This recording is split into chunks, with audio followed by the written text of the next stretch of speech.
आप देख रहे हैं N9 टीवी वर्ल्ड। आज हमारे बीच जमाल कुरैशी मौजूद हैं आनंद नगर स्थित अपने कार्यालय पे। आज इनसे हम बात करेंगे। आज इनके कार्यालय पे लश्करिया साहब आए थे, जो है रईस लश्करिया साहब आए थे, तो उस बारे में जानेंगे इनसे, जमाल कुरैशी से। क्योंकि साहब जो है आज आपने बुलाया था लश्करिया साहब को, और वो मुंबई अध्यक्ष बने हैं और उनको इलेक्शन लड़ने की भी जानकारी आ रही है न्यूज़ पे। उसके बारे में क्या बोलना चाहें?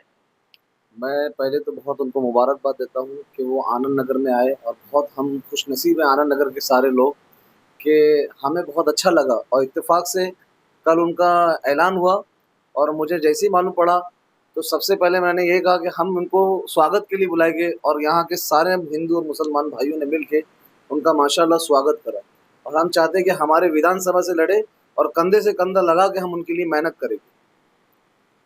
हम यही चाहते हैं। आप क्या बोलना चाहेंगे? आप कोई पोस्ट पे हैं एमआईएम के, या हाँ जी, हाँ जी, मैं मालाड तालुका जनरल सेक्रेटरी हूँ एमआईएम का। क्या नाम है आपका? ओम प्रकाश पाल। और जो बीजेपी दुनिया भर के ढकोसले ला रही है इलेक्शन जीतने के लिए, पूरे देश भर में हिंदू मुस्लिम कब्रिस्तान ये शमशान जो कर रही है वो अच्छी बात नहीं है। और अपने लीडरों से स्टेटमेंट दिलवाती है कि हम मस्जिदों में घुस के मारेंगे, ये करेंगे, वो करेंगे। तो मैं ये कहना चाहता हूँ आपके माध्यम से, चैनल के माध्यम से, कि किसी को कमज़ोर ना समझे। देश में हर किसी का अधिकार है। अगर कोई बोलता नहीं है तो इसका मतलब ये नहीं है कि वो कोई खामोश है तो उसको दबा देंगे। जब मारने मरवाने की बात आएगी तो पता नहीं चलेगा कि आधी जनसंख्या किधर गई हिंदुस्तान की। आप हिंदू समाज से आते हैं, तो आप एमआईएम पार्टी में आप पोस्ट होल्डर हैं, तो आपको कुछ ऐसा लगा नहीं आज आने के बाद, पोस्ट लेने के बाद पार्टी में? नहीं नहीं, ये तो मुझे लगा मेरा घर में आया हूँ, मैं मेरे घर में आया हूँ। बाकी मैंने बहुत पार्टियों में काम किया है। सब में ऐसा लगता है अपने को नौकर बना के रखते हैं, लोडर बना के रखते हैं। एमआईएम में आने के बाद लगा कि हम लीडर है। तो ये जो करतूतें दिखा रही है बीजेपी, अपने अलग अलग ढकोसले अपना रही है। एमआईएम तो पूरे देश में फैल गई है और एमआईएम की सरकार बनी केंद्र में भी और हर स्टेट में। एमआईएम पार्टी कैसी है? असदुद्दीन ओवैसी साहब कैसे हैं वो, उनके बारे में आप क्या बोलना चाहेंगे देश को? ओवैसी साहब संविधान की बात करते हैं, संविधान के दायरे में रह के काम करने की बात करते हैं और सबको लेके चलने की बात करते हैं। ओवैसी साहब तो बोलते कोई ठाकुर रहेगा, ब्राह्मण रहेगा, गरीब रहेगा तो उसकी भी मदद करेंगे हम। कोई जाति भेदभाव बीजेपी की तरह कोई छलावा नहीं करते हैं। देश में नफरत फैलाने का काम जो बीजेपी कर रही है, ये उसका बिल्कुल नहीं चलने वाला है। अभी आने वाले इलेक्शन में बीजेपी पूरी तरह से खत्म हो जाएगी। एमआईएम का ही डंका बजेगा पूरे देश में। और कांग्रेस हो गई, कांग्रेस तो जिंदगी भर लड़वाने का काम किया।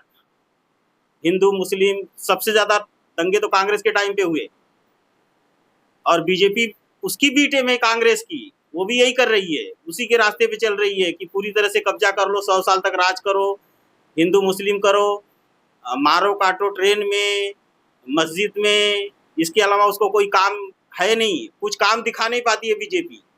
सिर्फ हिंदू मुस्लिम करने में लगी है, देश को बांटने में लगी है, देश को तोड़ने में लगी है, देश को खत्म करने में लगी है।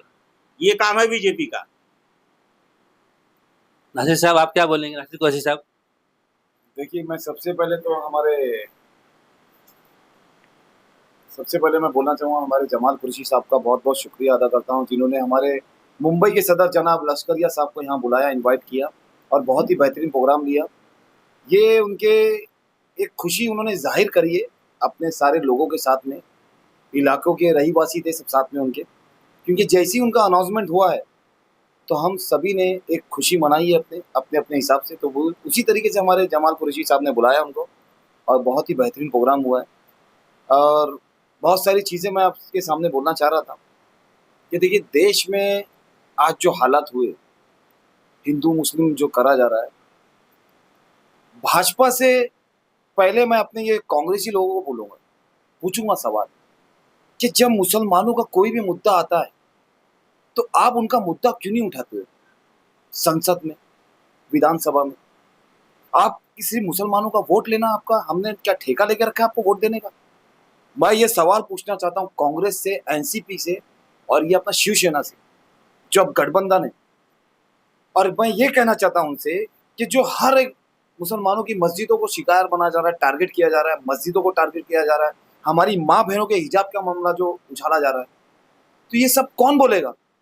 आप हमारा वोट लेने आते हो, सिर्फ ये ठेका हमारे सदर जनाब बैरिस्टर असदुद्दीन ओवैसी साहब ने लिया बोलने का पार्लियामेंट में।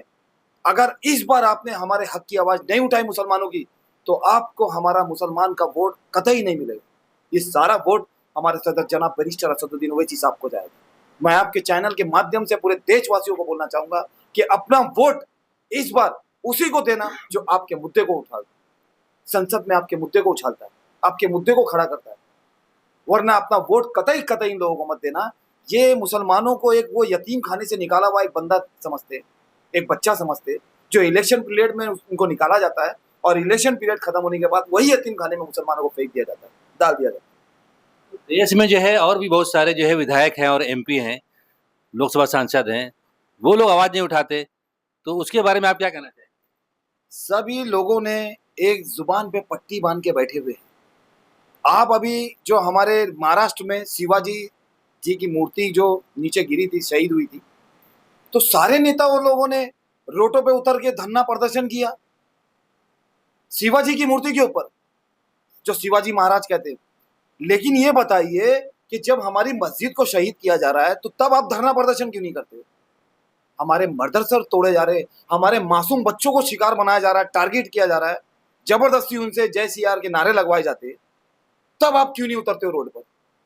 तो आपसे मैं ये सवाल पूछना चाहता हूं आपके चैनल के माध्यम से, वो सभी लोगों के जो बैठे हैं सरकार में, मुसलमान चेहरे जो जीते हुए हैं कांग्रेस से, एनसीपी से, उनसे मैं यही पूछूंगा कि आप ये दलाली करना बंद करिए।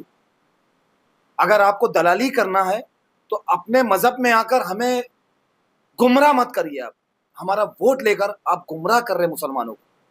सिर्फ और सिर्फ इस देश में अगर कोई मुसलमानों का मुद्दा उठाता है तो हमारे एमआईएम के सदर जनाब बैरिस्टर असदुद्दीन ओवैसी साहब।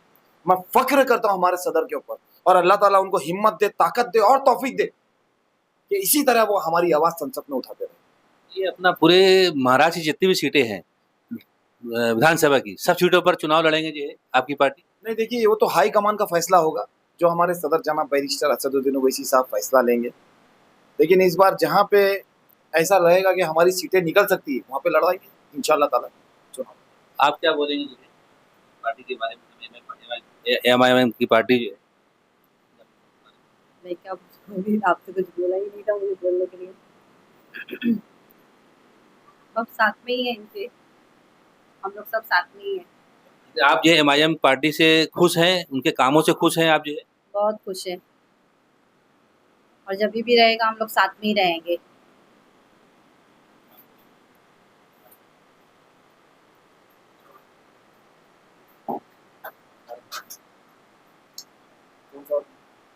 पार्टी का जिंदाबाद, एमआईएम पार्टी जिंदाबाद, एमआईएम पार्टी जिंदाबाद, असदुद्दीन ओवैसी साहब जिंदाबाद, अकबरुद्दीन ओवैसी साहब जिंदाबाद, इम्तियाज जलील साहब जिंदाबाद, रईस लश्करिया साहब जिंदाबाद।